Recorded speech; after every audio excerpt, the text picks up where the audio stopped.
Even though Halloween is still nearly a week away, we have a full day of blood-curdling characters to put you in a frightful state. We're starting this afternoon, as we've started every Saturday afternoon all month, with a mummy movie from the gold standard of British horror, Hammer Films. From 1971, it's Blood from the Mummy's Tomb. If you think because you've seen one mummy movie, you've seen them all, you're in for a bit of a surprise. Instead of a pharaoh being revived from the dead, this time it's a beautiful Egyptian queen.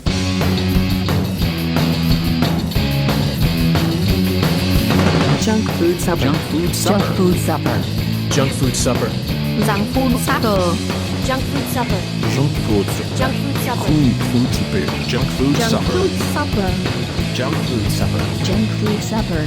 Junk food supper. Junk food supper. Junk food Welcome to Junk Food Supper. This is the podcast where we get together pretty much every week and we talk about weird ass movies, crazy movies, movies from the video store, movies from cable TV, all kinds of places. I am Parker. I am joined by Sean Byron in LA. How are you doing, Sean Byron? Oh, hell yeah. I'm doing all right, Mr. Bowman. I got to say, after 4 games, the Mets have beat the Phillies and the Dodgers are tied with San Diego. The ALCS field will be settled either today or tomorrow. It's going to either be the Yankees or Royals versus the Guardians or Tigers. And the dream of a Subway World Series, Bowman, is still alive. That must be exciting to you as well. Oh, that means the Yankees versus the Mets? Yeah, which hasn't happened for many, many moons. That would be interesting. That would be fun for New Yorkers. They would like that kind of thing. Yeah. Would you consider flying to a New York City, were that to happen, to maybe attend one of these games, either at Yankee Stadium or Citi Field?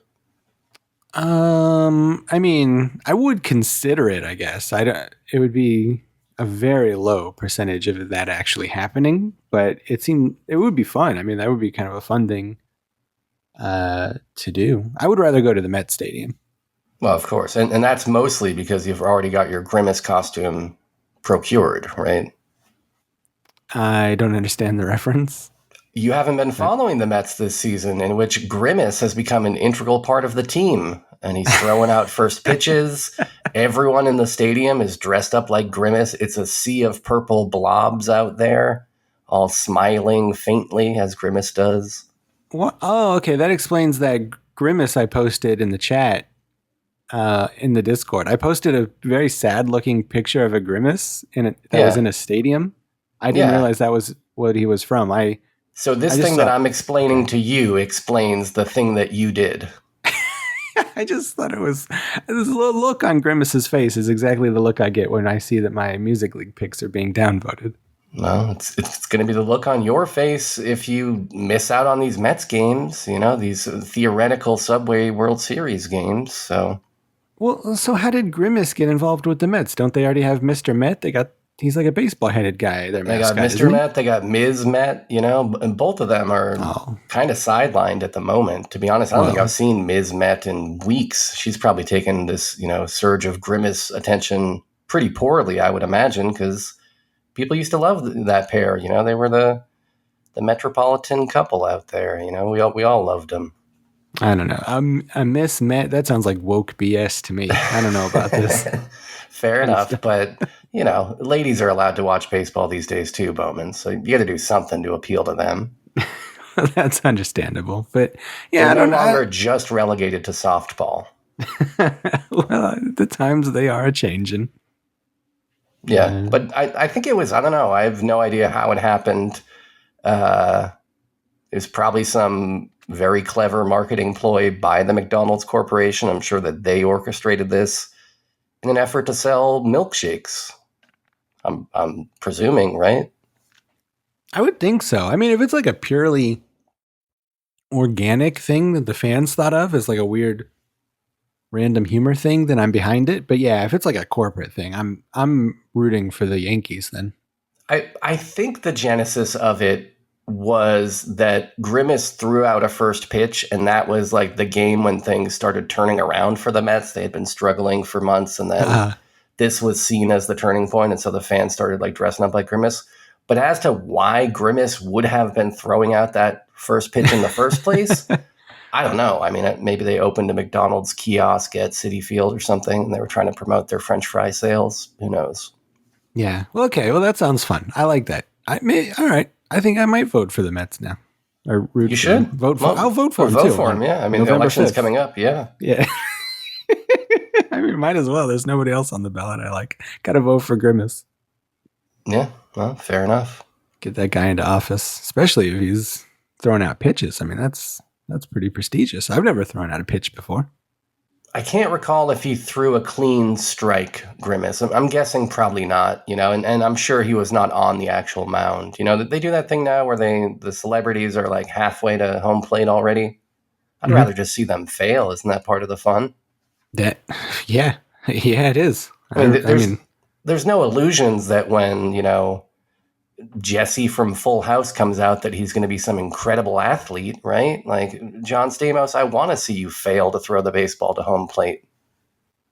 Yeah, that's super fun. I mean, it like has ruined lives. Like, I feel like Baba Booey's life is ruined because of that time he threw out that pitch. So like maybe that's why, like, maybe celebrities are just out there like being depressed all day long because of their shitty throws. So maybe that's why they changed it. But that is part of the fun, is to see these silly pitches they're tossing out there. Yeah. But I guess that's all, that's all gone now, Bowman. Everybody gets a participation trophy, even Jesse from Full House. Woke BS, if you ask me. Yep.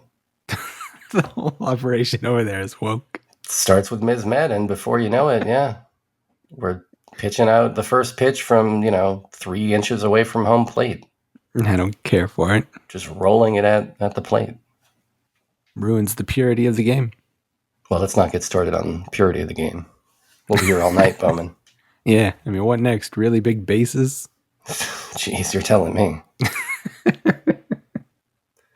Other than that, I just wanted to shout out, I watched a pair of Japanese murder mystery movies centered around this character named Kosuke Kindaichi, who's kind of like a Japanese Sherlock Holmes type of dude, but a little bit more, I don't know, like more working class than a Sherlock Holmes. He's kind of a kind of a regular dude who also happens to have incredible sleuthing skills. But there's been like 50 plus books about this character since the 1940s onwards, and they made a bunch of movies about him. So I caught a couple of them, including Death at an Old Mansion from 1975 and The Inugami Family from 1976. And if you're in the mood for like a little bit slow, but kind of amusing and very like labyrinthian murder mystery, I would recommend both. Kind of like a Japanese Knives Out type situation. A little bit slow, but still pretty interesting stuff. Okay, I like that. Is he like Columbo-esque? Is he? You say Yeah. he's working class. That's very Columbo-esque. I feel like Columbo is a good analog. Like, he's always, I don't know, he's always like scratching his head and like lice will pop out, things like this. He's got character traits like that. I don't know if I trust this guy then. Well, he's very good at sleuthing, though. So I don't know. depends on your priorities. If you need something sleuthed, go to him. If you're trying to avoid getting infested by lice, I guess call Columbo. Yeah, that's one of my favorite things about Columbo. No parasites on that. Yeah. That we know of, Yeah, well, true. Yeah, that sounds fun. I can get into a mystery every once in a while. They're not my favorite things because I don't know. I guess I don't really know why. I'm just like bad at following like intricate plots. I think I don't really like spy movies either. Do you find yourself trying to work it out? Because I'm the type of viewer that I let the movie surprise me. Like, I'm not trying to do homework while I'm watching a movie and not trying to figure it out. If I do happen to just randomly, figure it out, that's fine. But I know a lot of people are watching these mysteries and really puzzling over them. But I think it's more fun to just let the movie surprise you, I agree. Yeah, I never try to figure out movies while they're going on. Like, I have friends who like Like when M. Night Shyamalan was doing like his first few movies, and like there was always the anticipation of a twist. Like I had a friend who I'd go and see them all with, and he'd be like, every 15 minutes he'd update me and be like, "Oh, it's going to be this. The twist is going to be this," and it's just like I don't understand that. Just relax and let it wash over you. Don't try to work it out. Just I'm with you. Just relax. Just relax during entertainment, for God's sake. Yeah, I mean, otherwise you're just kind of setting yourself up for disappointment when, most of the times, presumably, you're not going to get it right. So it's going to be a bummer. Yeah, true. Especially if the mystery is the Hateful Eight, because who could have seen that ending coming? I mean, it was not set up just in the fucking least bit.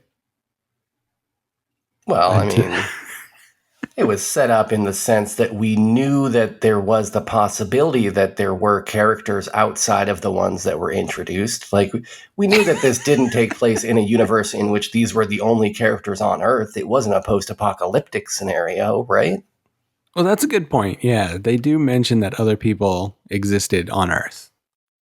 So, yeah, all right. They set that up pretty good.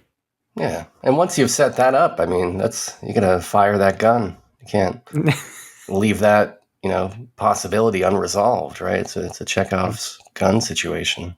Yeah. Chekhov's other people on Earth. Yeah, exactly. What about your week? Any encounters with Chekhov? No Chekhovs. I went to a movie theater. I saw a movie myself. Oh, you checked that off your list of things to do. Indeed, I did. I saw The Joker, Folie à Deux.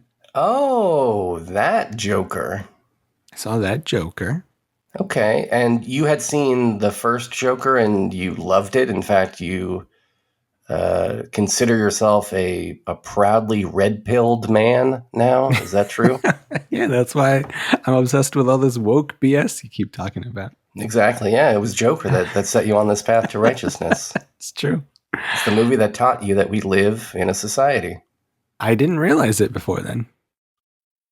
But yeah, well, I didn't like the first Joker. I thought it was pretty dumb. But I can't, which, and that was a movie everybody loved. Yeah, but you like Joaquin. I do like him. As we established when we saw the movie Her together. Yeah, I liked him there. I like him in Signs, one of my favorite movies ever. The aforementioned M. Night Shyamalan movie. Yeah. And all he's always pretty good.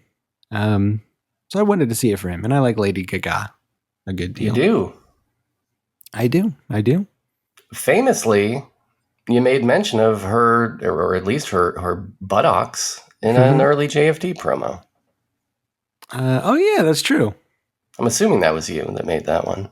I did, yeah. It was something about you could go to junkfooddinner.com if you had already seen all the pictures of Lady Gaga's butt on the internet or something like that. Oh. Kevin sounds excited. Yeah, but I kind of like this movie, which is apparently a very unpopular opinion because this is one of the most hated movies of all time. Yeah, so I haven't seen it yet. I was not interested at all because I didn't see the first one and, was kind of put off by the whole, I don't know, the clientele that seemed to be most excited about that movie were, the exact inverse of the kind of people that I would trust for anything.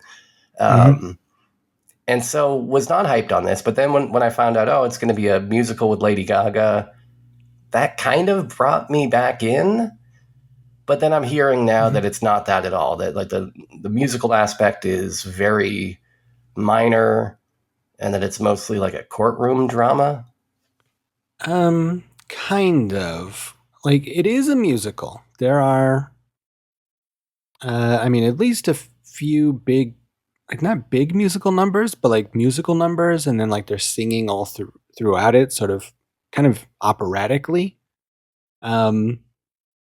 But it's not big. Like, I kind of expected it to be like big, like Chicago or like a Busby Berkeley thing where it's like over the top and like. Yeah, like a Moulin Rouge, perhaps. Yeah, that's kind of what I was expecting. And it's not really that. Like, the musical numbers exist, but they're like fairly subdued. Like, they, for the most part, like they kind of exist in the very minimalist grim and gritty world of the Joker. So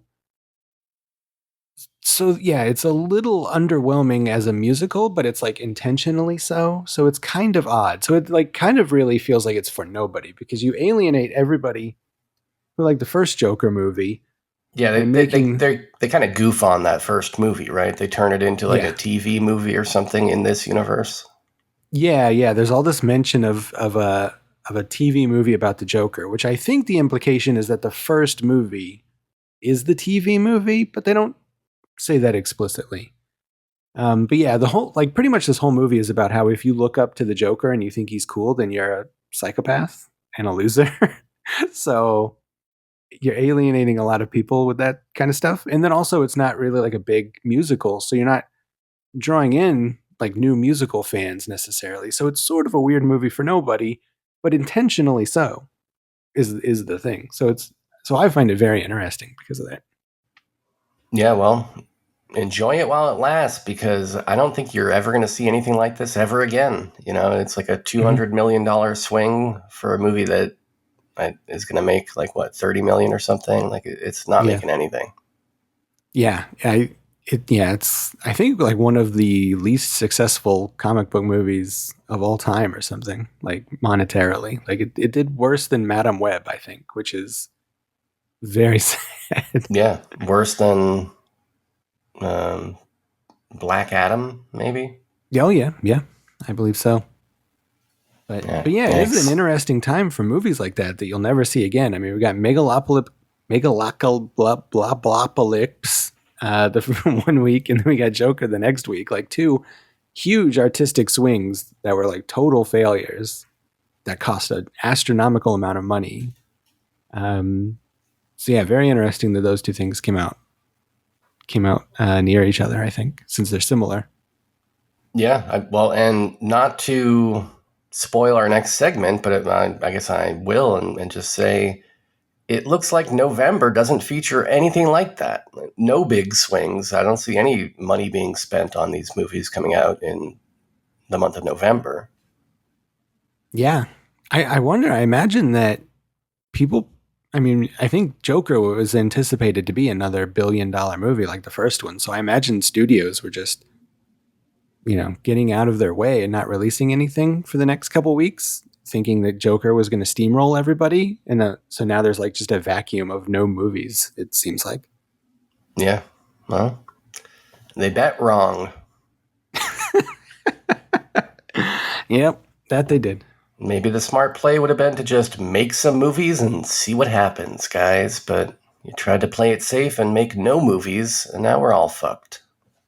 Yeah. Also, absolutely insane that this Joker movie costs like $250 million because all of it takes place either in a prison cell or in a courtroom. Like, I have no idea where the money went on this fucking movie. I'm sure about 50% of it went to Lady Gaga and about 45% of it went to Jean-Paul Gaultier, Well, yeah. Or whoever costumed her, Yeah, true. That could be. The stars are expensive. True. But speaking of next month's movies, do you want to talk about next month's movies? I think it's that time, and it's it's not because we want to, but it's because we have to. It's been established now. This is something that we do. We review what's coming out in movies every month, and so yeah, I think it's time for the November 2024 movie theater preview segment. Cue the music. It's already late, and I'm getting sleepy. Oh, there we go. Everybody's excited. Okay. Well, the first thing coming out on the 1st, there's a couple of things on the 1st of the month. Here is coming out. Okay. Which, have you seen the trailer for this? Do you know the conceit of this film? I don't know anything about this. I see that it's from our boy Bobby Z. Yeah, Bobby Z. Starring Tom Hanks and Robin Wright, the stars of Forrest Gump. Everybody's getting back together for this one. The trailer is very interesting. Apparently the whole conceit of this movie is that the camera, like, we have a camera shot that is locked down and never moves. And it shows us like the living room of a house. And then the whole movie takes place over the life of this couple, like 60, 70 years, something like that. And the camera never moves. We only see their life from this one position in the living room over the course of their entire lives. And I think that's really interesting. It's gimmicky as all hell, but I think it's interesting. Yeah, well, I mean, I think this is exactly why cinema was invented, right? To replicate something that couldn't have possibly been done on a stage or any other medium, fucking newspaper strip comic, Jesus Christ, Zemeckis. How many millions of dollars are they going to waste on this movie?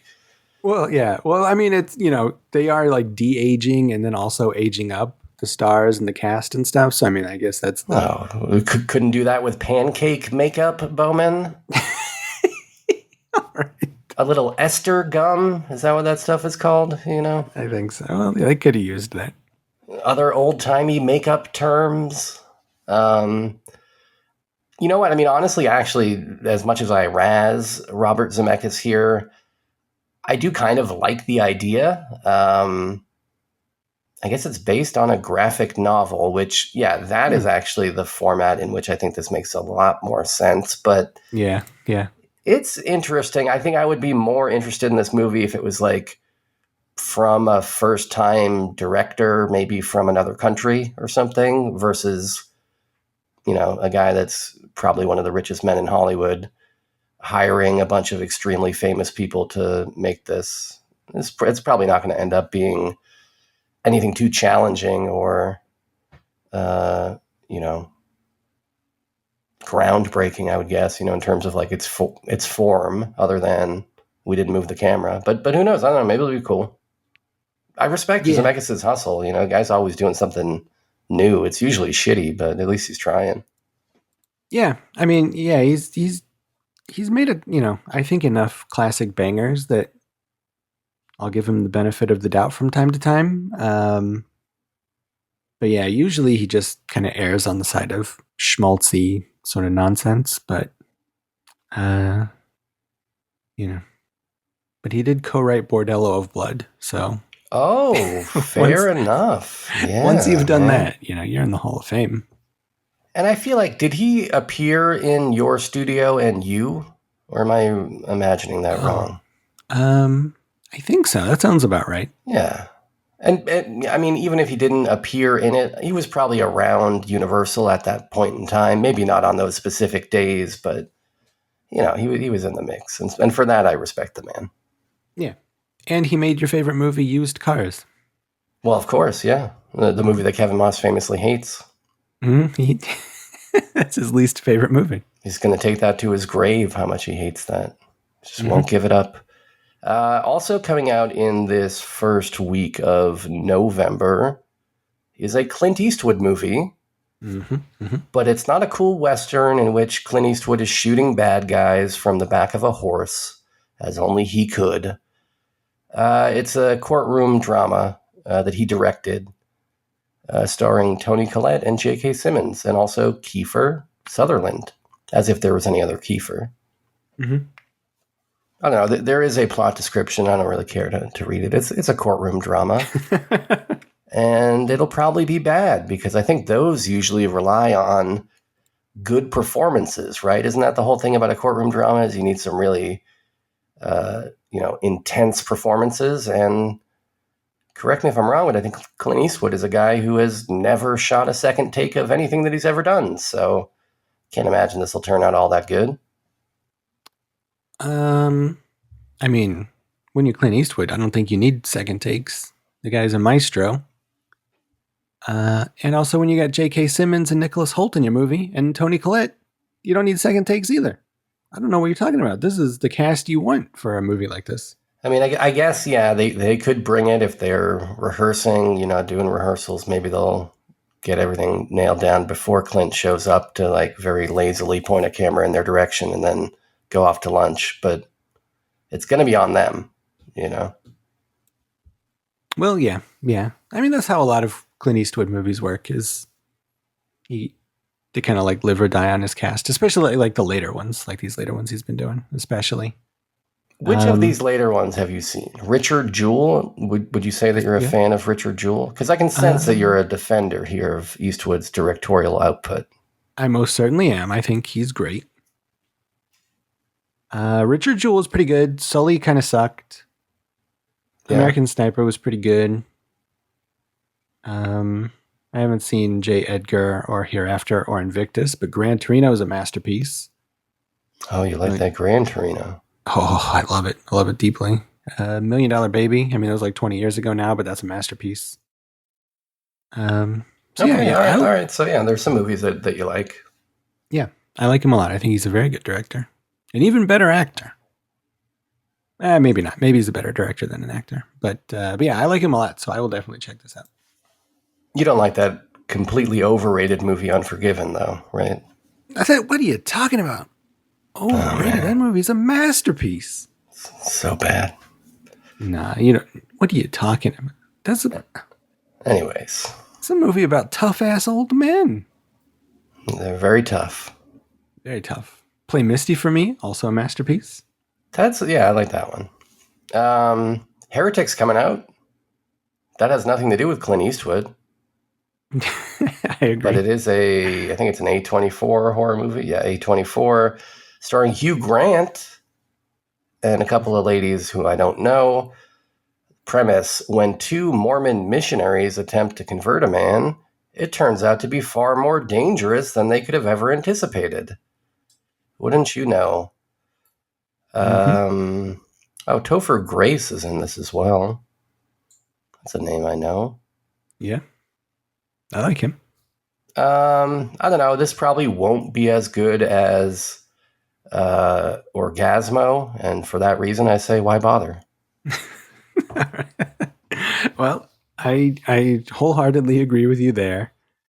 I saw the trailer for this before the Joker, and it looks interesting, I guess. I don't know. I mean, it'd probably be bad.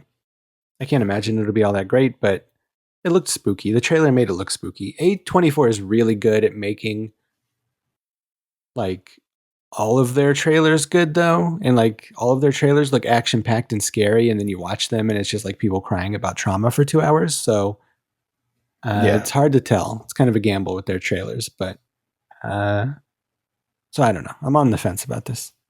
This poster for Heretic kind of tripped me out because in thumbnail resolution, the big face on the poster to me looked a lot like Gary Oldman. I was actually like certain it was Gary Oldman, but turned out once I clicked it and revealed the larger size, it's Hugh Grant. I should have known the entire time. Yeah. Yeah, he does look a little different. He's got like those like, what's his face? Those Jeffrey Dahmer glasses. Yeah, and just more wrinkled, I guess, than I'm used to seeing our boy Hugh. Yeah. Let's see. What else is coming out? Not much. It is a rough month. Yeah, not much at all. A bunch of Christmas type of movies. Well, including one that I think you should maybe mention, right? Red One. You know about this?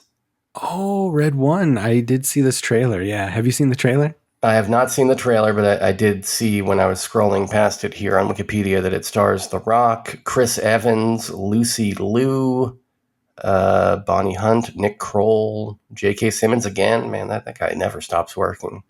Mm-hmm. And it's some kind of a Christmas spoof, I guess. Is it like an action spoof? What's going on? Yeah, it's like Santa's a real guy and he gets kidnapped. So the elves like have to like go and save him, but I think like The Rock is an elf. So like the elves are like very tough or something, and yeah, so it's like an action romp about saving Santa Claus. Oh, it's more of a romp than a spoof. Yeah, I would say it's more of a romp than a spoof for sure. With elements of Lark? 100%. Okay. And then there's like they get into like shootouts with like abominable like snowmen and stuff like this. I don't know. It looks like the kind of movie that like if you were 8 years old, this would be the fucking greatest movie of all time. Like it just looks really silly and weird, but might not be super fun if you're like, our age. I like that Rare Exports movie about the killer Santa. Oh, yeah. You remember that? Is this kind of in that vein, or you think this has maybe got less teeth than that? Maybe less teeth. Maybe if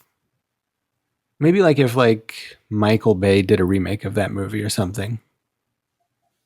It's sort of like a big boisterous action movie, but also,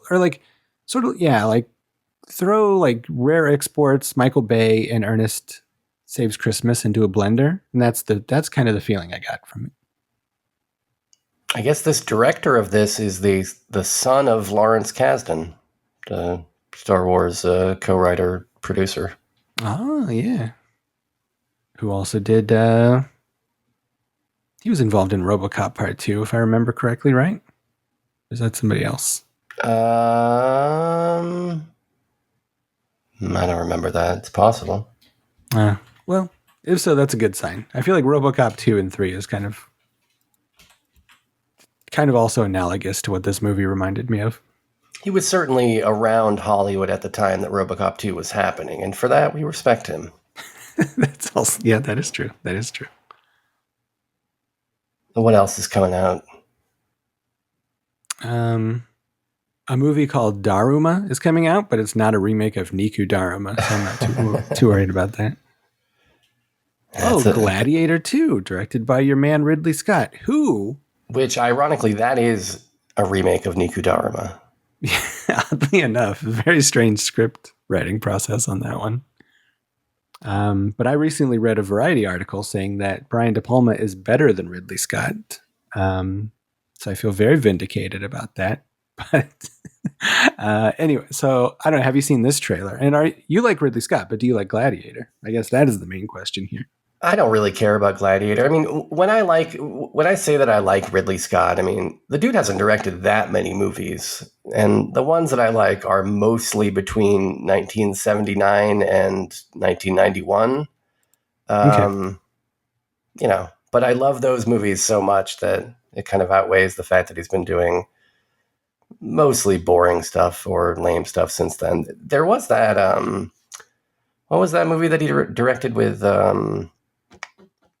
what's his face, with Adam Driver, that was not House of Gucci? I don't know. The Last Duel? The Last Duel, yeah. That was good. And so I think he still has it in him to make a good movie, but I don't know. Gladiator, the original, I was fine with it. I mean, I remember seeing it in theaters. I saw it the one time in theaters. It was like, okay, decent Hollywood action fantasy type thing, or action adventure type thing. But beyond that, I mean, I haven't revisited it. It's not like I wouldn't consider it a classic. I'm surprised that they went back to it, to be honest. I also am. The first one's fine, I guess. I don't know. I don't really care too much about it, but I do like Rome. I mean, I think as all humans do. I think Rome is cool, so I might watch this, maybe. But that's what I said about Napoleon, and I haven't seen that yet. Yeah. So his last big historical epic. Looks like Denzel Washington's in Gladiator 2, so that's kind of cool. Yeah, I am a big fan of his. I could see him, getting in the arena, doing battle. That might be fun. Yeah. Let's see what else we got. Oh, we got Wicked. Speaking of musicals. Oh, yeah. This is the musical that is a big Broadway hit based on Wizard of Oz that tells the story of the Wicked Witch and about how she's really just a misunderstood nice guy who was bullied or some stupid bullshit. I saw this Broadway production, not on Broadway in Fresno, but I did see it, and I walked out at the intermission because it fucking sucks. So. Oh, wow. The music is bad. I hate all these fucking stories, like the Joker, for instance, where it's like, oh, that guy you thought was evil? He's just misunderstood. He's a nice guy. Maybe his mom picked on him a little too hard, and that's why he's like this. Like, fuck off. Like, we can just have bad guys. Like, we can just have them. Like, just let us have bad guys from time to time. Yeah, I mean, and I also just in general, I don't love like building your new property out of the ashes of somebody's existing property. It's like I don't need your new take on some classic story that was extremely successful for many generations. Like, just maybe take your own swing rather than co-opting the success of somebody else and then trying to do something weird with it. That's I don't know. It seems kind of misguided to me, but it was super popular, so I could be entirely wrong. I've never seen the musical. I don't really care to. I love that original movie, and I liked various other incarnations of it that were attempting to be either true to the movie or the books. But this the try-hard nature of like, this is not your granddaddy's Wizard of Oz. Never rubbed me the right way. Yeah, that's understandable. I do like this casting of Jeff Goldblum as the wonderful Wizard of Oz, though. That's kind of fun, I guess. Yeah, I've seen the trailer about 100 times. Like, it seems like it's always playing every time I go to the theater, and he's always the part that intrigues me. Like, I feel like if I see this movie, it'll be because I just want to see Jeff Goldblum hamming it up as the Wizard of Oz. Yeah, pretty much. I'm less excited about Bowen Yang as Fanny. That's understandable. Mostly just because I don't know who Fanny is. I don't remember Fanny as being a character from the Wizard of Oz, but maybe I need to study my Oz. I don't recall either. I know there's like 30 books, so maybe they're from the books at some point. Yeah. Well, also maybe from a book is this upcoming American action thriller film called Armor, starring Sly Stallone, Jason Patric, and a few other guys who I don't know. This was apparently shot in Mississippi in September of 2023.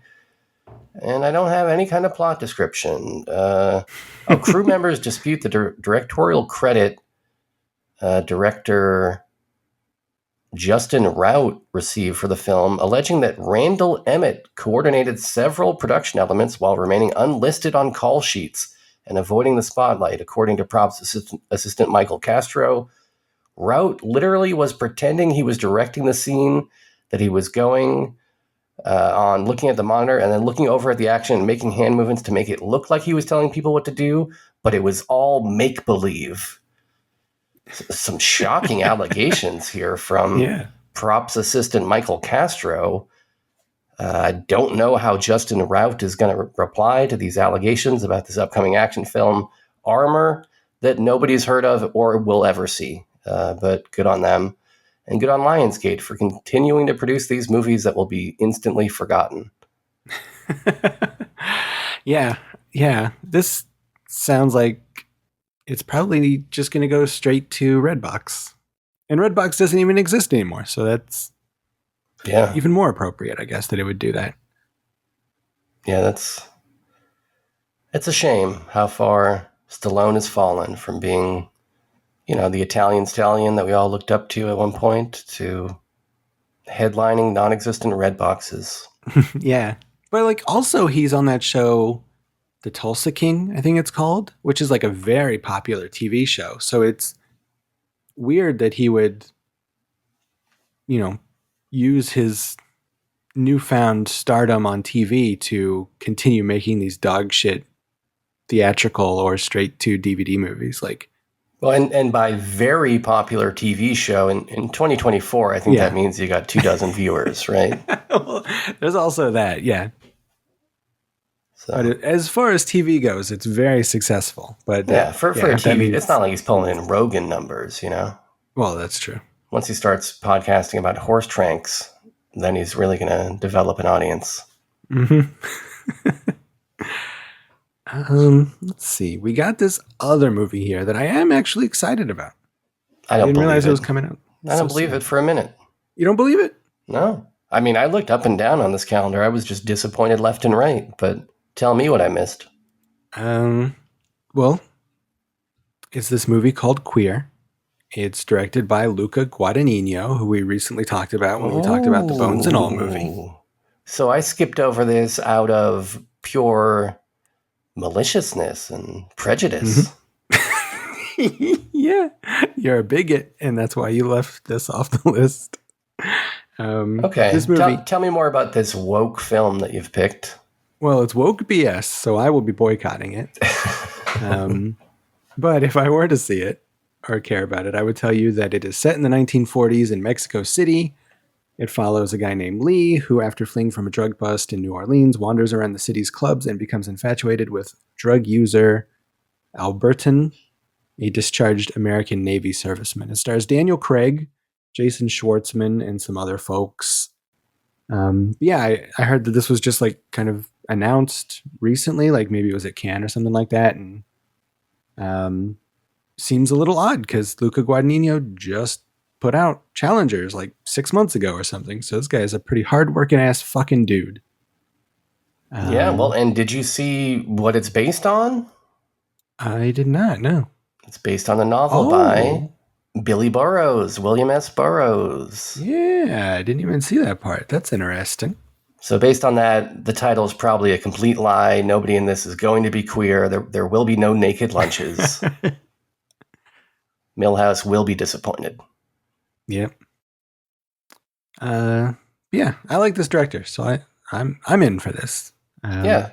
No, he's an interesting dude, and Burroughs is certainly an interesting writer, so yeah. It'd be interesting to see what happens. I don't know if they're going to do a cut-up technique with this movie, and it's just going to be random bits and pieces of scenes flying at you. Who knows? But it could be cool. Yeah. Looks like Trent Reznor and Atticus Ross are doing the score, so even if the movie sucks, the score will be good. So all our bases are covered. Our Social Network boys. Yep. That's pretty much it. Like we said before, pretty disappointing month, November. Yeah. So I guess enjoy October while it's still around. I agree. Yeah. I mean, I'll see Juror number 2 and Queer. And that's probably about it. Yeah. I'm actually looking forward to that new Sean Baker movie this month in October. Oh, yeah. That'll be good. October's still got some jams. There's that, and Terrifier comes out this week, so October's got the good stuff. Yeah. Well, try again next year, November, I guess. Mm-hmm. You struck out this time. All right. Well, that does it for the segment, but I don't really have a good segue. Do you want to hear a voicemail? We've got a voicemail. I would love to hear a voicemail, even without a segue. All right. I believe this is from our man Peter from Portland, who, as I imagine he'll be telling us, evaded harm amidst the storms this week. So let's hear what he has to say. Hey guys, it's Peter from Portland, reporting currently from the disaster zone where I currently live in Asheville, North Carolina. Thanks for the shout out at the end of the last episode. I'm sorry that my music league picks were so slow, and I assume I've been dropped from the league. I don't have reliable internet service to download a playlist or to stream music, but I can occasionally drop a funny GIF or something in the Discord.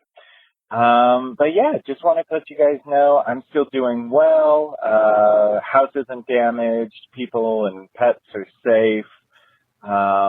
We are without water, and the city of Asheville is telling us that it could take 1 to 2 months for us to get our water back, which is wild. I guess there's some issue where the water pipes are really old and they predate the original street grid that we have, and they moved the streets, but they didn't move the power, the water, and so now they don't know where the water lines are or something like that. I don't know.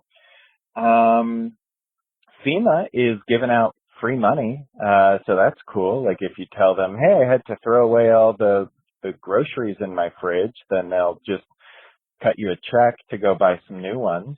And I forget if I said this, but I just got power back recently, like as of an hour ago. Still don't have internet and still don't have water, but I've got the power. So that's nice. It's a step in the right direction. Oh, Anyway, hell yeah. love the show. Very nice to have this lifeline to what the rest of the world is doing, and what it's like living a life where you don't have to go to bed at 8 p.m. and where you don't have to pee in your own backyard. Yeah, no, it's, thanks for the show. I love it. Have a great spooky season. Take care. Bye-bye. Thank you for the call, Peter. We're glad to hear that you're all right. And it sounds very exciting that you live in that colonial lifestyle. Going to bed at 8 p.m., peeing in the backyard. Probably eating Johnny cakes and hardtack, I would imagine. That's cool. Yeah. And milk and FEMA for all it's worth. Hell yeah. Get money. Get that FEMA money. But yeah, these storms. They're a little intense. I'm a little jealous, usually living out here. It's like we get all the cool like natural disaster sympathy. Like there's been a couple of earthquakes lately, small ones. There's been a couple of really bad fires lately.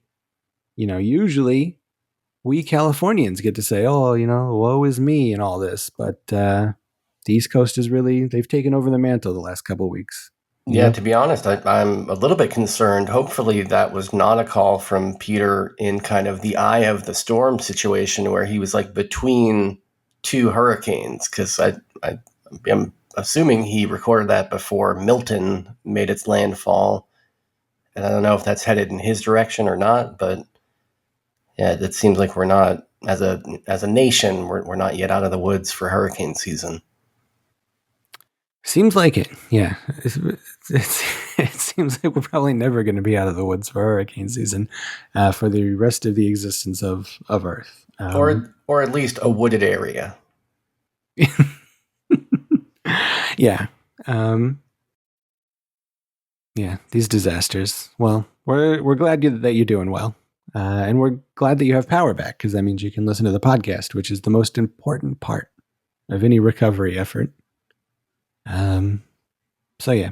So if you would like to give us a call, let us know what's going on with you. If you have any natural disasters, Leonard from Wyoming, if you're listening, we'd like to hear about that big fire that's going on up in Wyoming. Give us a call at 347-746-JUNK. That's 347-746-5865. And until then, I think we're going to take a quick break. And then when we come back, we're going to be talking about blood from the mummy's tomb. So stick around. Very nice. Blood of the ever-living, the ever-evil. Blood from the mummy's tomb.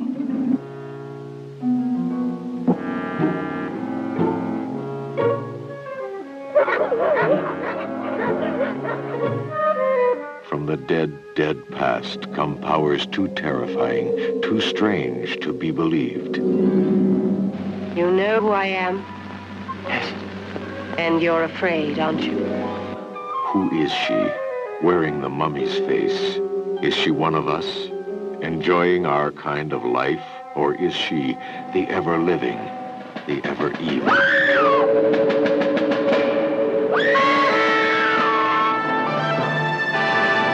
Blood from the Mummy's Tomb, rated PG. Welcome back to Junk Food Supper. The movie we're talking about here on this Schlocktober edition of the podcast is Blood from the Mummy's Tomb from 1971. This is directed by Seth Holt, who you may remember, or actually mostly directed by Seth Holt. He also did Taste of Fear, The Nanny, some other movies. He also directed the initial unfinished portion of Danger Diabolique before Bava picked it up and finished it. Oh, okay. That's interesting. Because that's what happened in this movie. Seth Holt died during the making of this movie.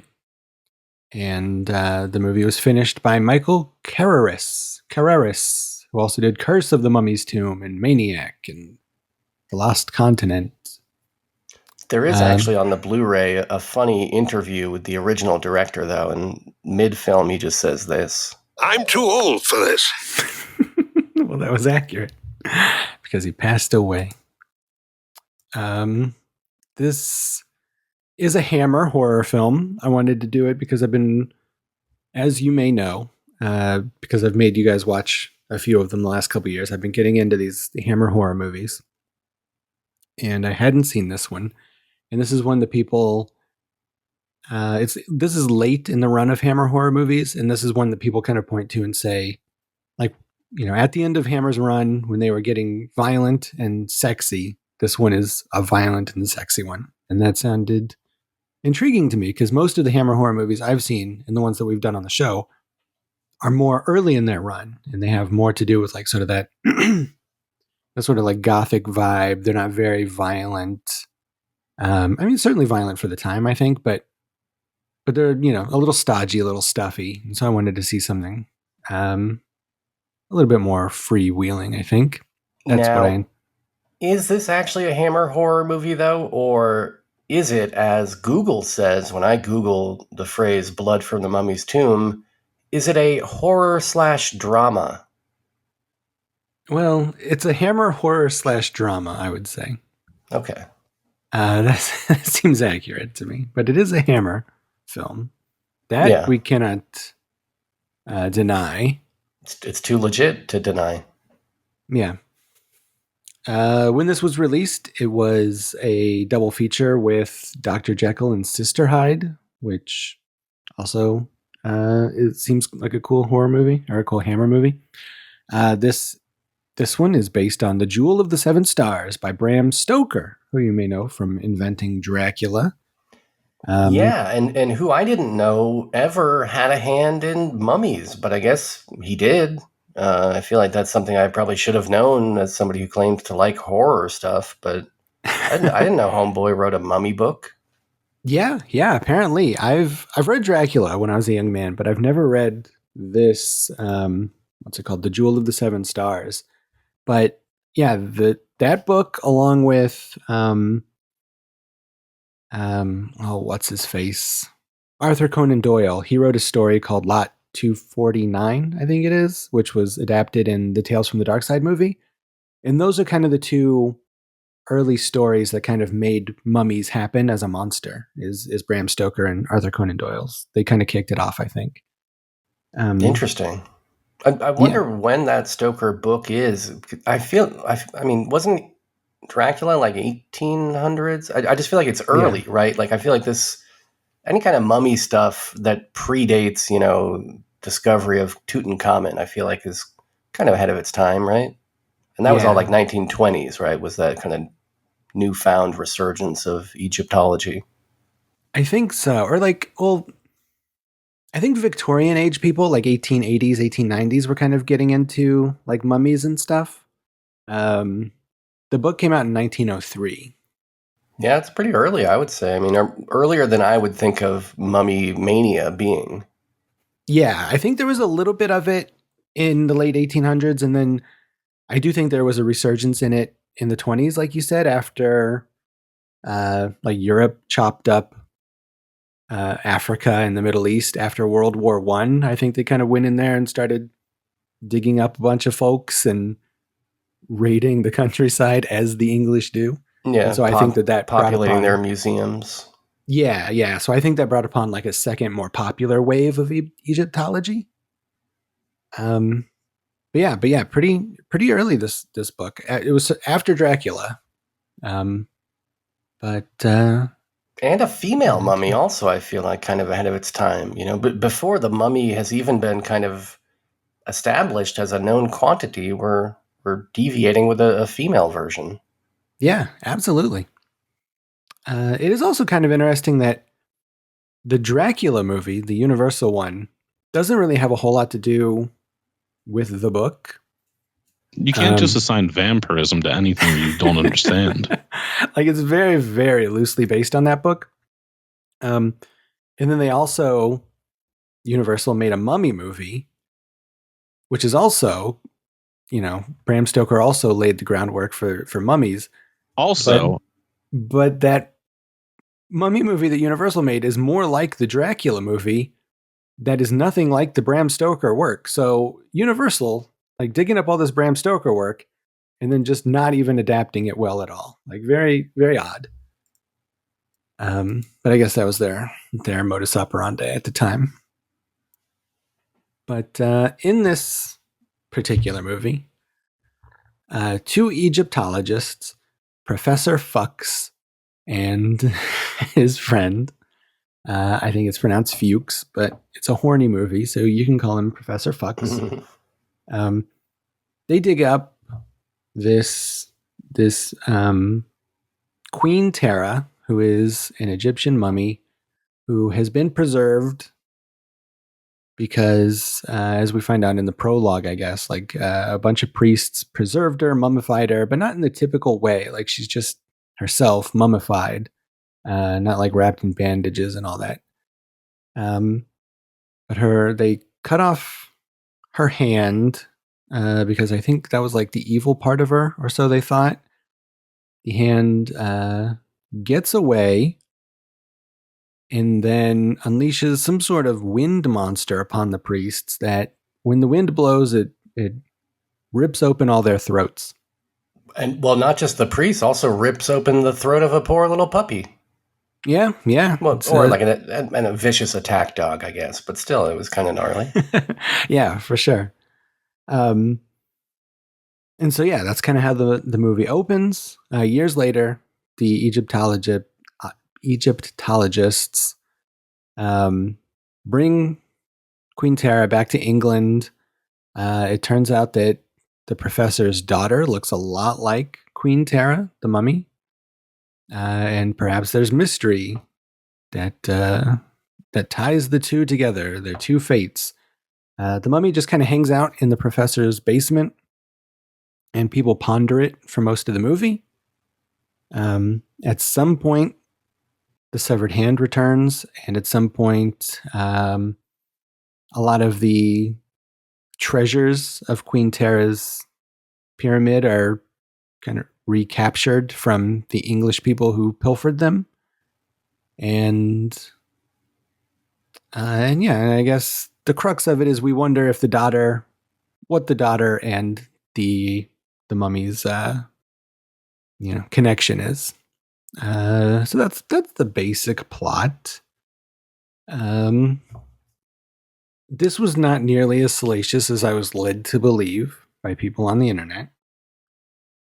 Not very violent. It's very stodgy in places. It's a very slow film.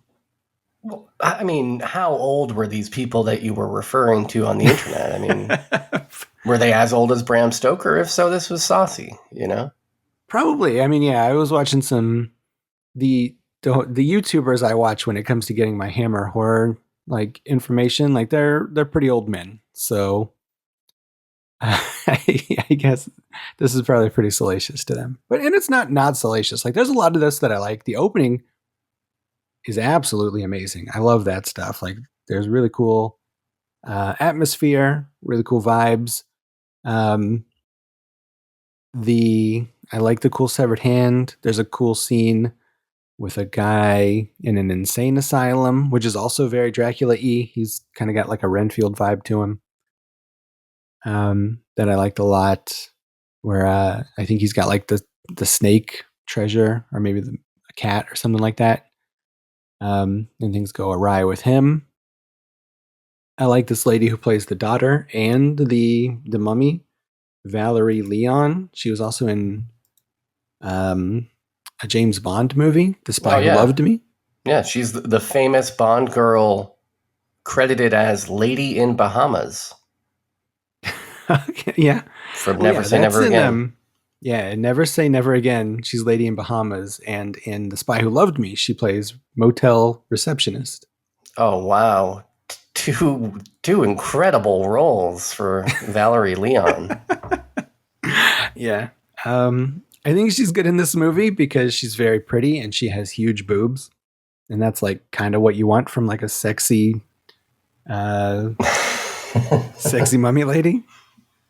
Who has sexual tension with herself at one point in the movie. Hey, buddy, what are you, some sort of pervert?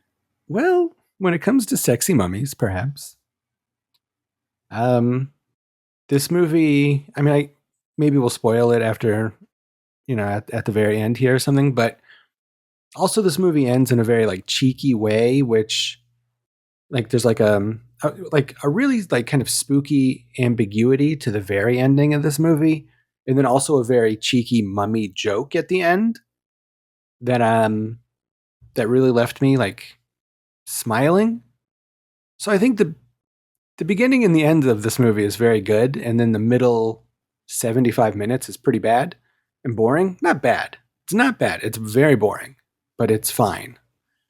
So I don't know. So I'm a little on the fence about this movie. I don't really think it's great. This is, I think, the fourth and final Hammer mummy movie, and I don't think it's connected to any of the other ones necessarily, so that's a bummer that there's no continuity there, but I don't know. What do you think about this one, Sean?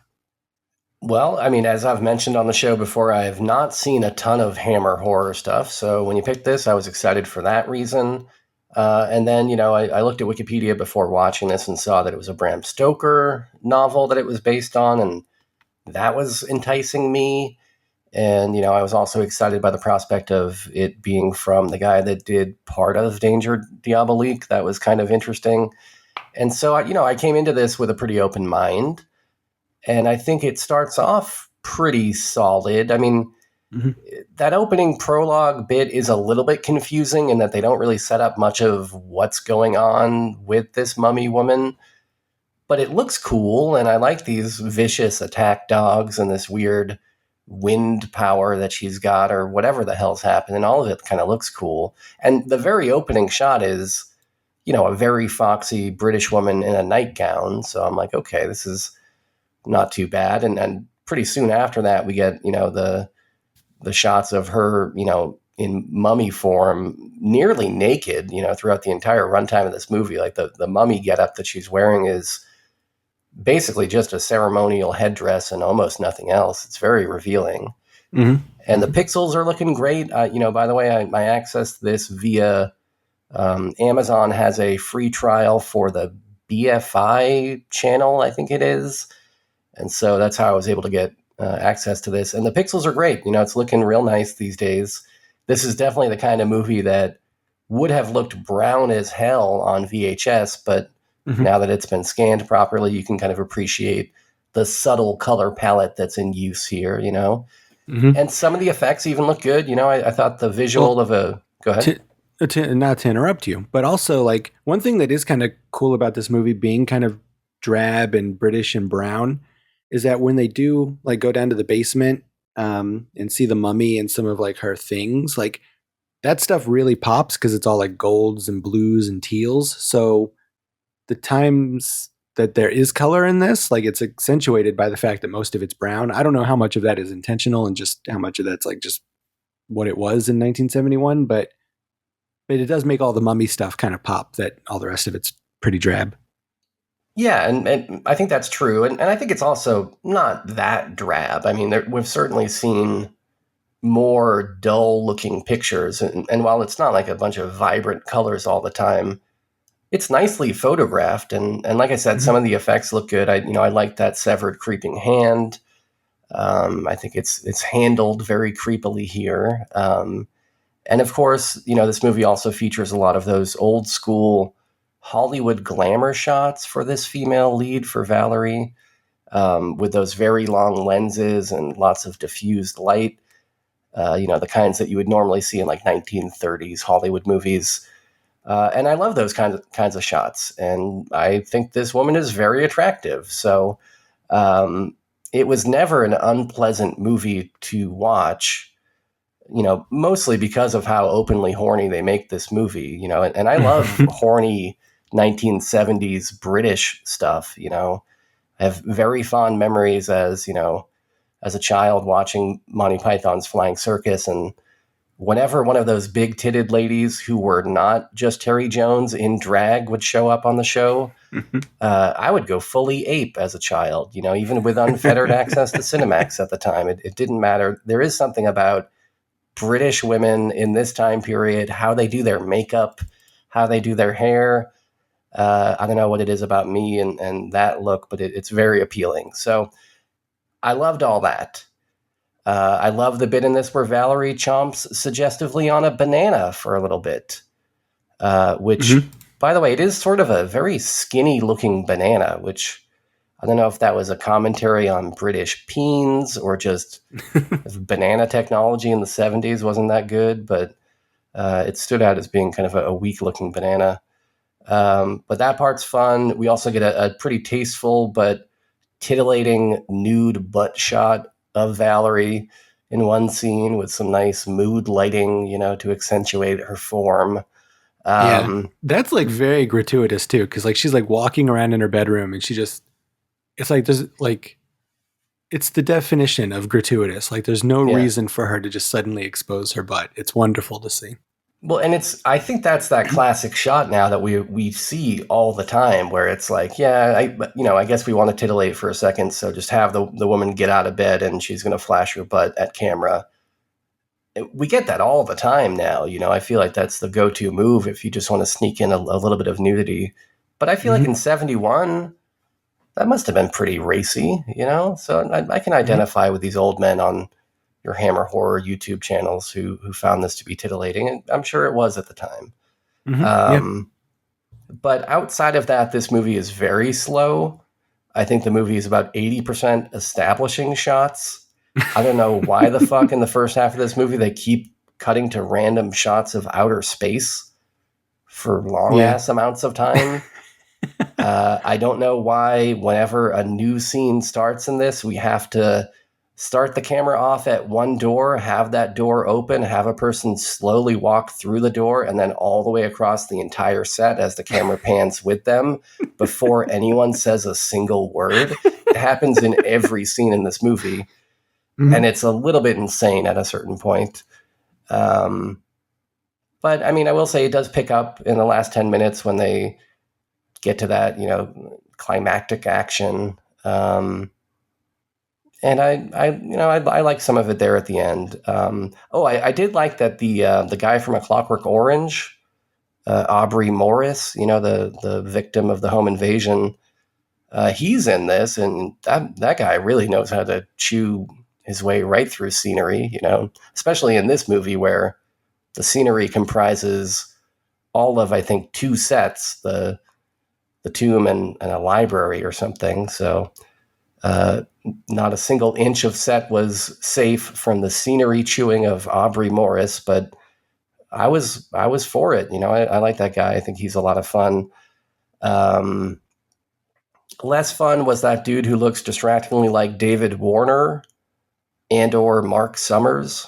That guy. I think his character's name was Todd Browning, though, so that was interesting. But that might be the most British man that we've ever seen in anything that we've ever reviewed, and I think it may have even tested my limits of Britishness. So I guess on the whole, I didn't hate this. It's just very boring for about 85% of its runtime, but it does look very cool, and it's got a early 1970s babe factor that can't be denied. So if you're in the mood for like a British Jess Franco kind of a movie, or actually, I mean, honestly, and we say this every year, but I really mean it this time, if you want a cool movie to play on the TV behind you at a Halloween party and not really watch it, but to just have something cool going on in the room, this is perfect. It looks good. It's not so crazy that it's going to distract people. And if you catch it at the right time, you'll see Valerie Leon's butt. And that's really what it's all about in Schlocktober, right? I think so. I do think so. Yeah. Well, cool. Well, yeah. I was a little worried that you wouldn't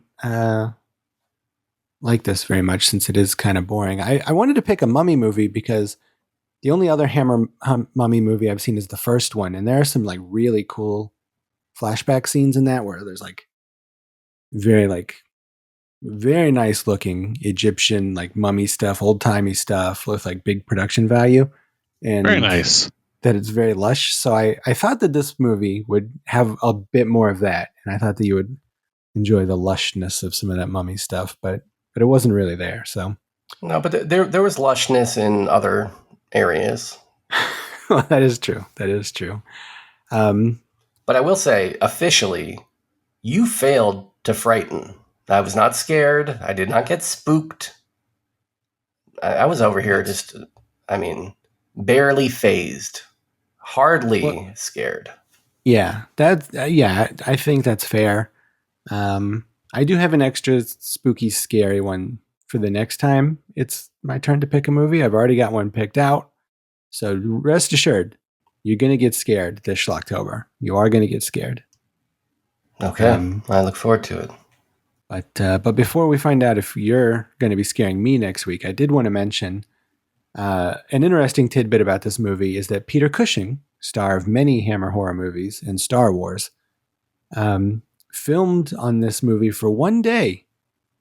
I think he was probably supposed to be the Egyptologist, but his wife got sick, and so he had to leave the production. So we almost had Peter Cushing in this. You don't like tidbits about Peter Cushing? Legendary actor? I mean, unless the tidbits also involve Lawrence Kasdan, co-producer of Star Wars, who presumably had some involvement with Cushing in his role as Grand Moff Tarkin, then I don't give a rat's ass. All right, next time I'll keep my Peter Cushing information to myself. I think we established the last time that we saw Peter Cushing in a movie that he was the most boring actor that we have ever seen. Didn't we all agree on that? That's probably true. That actually I think we sense. speculated on how did this man with no charisma ever become famous? I think that was what all three of us said. That actually sounds about right.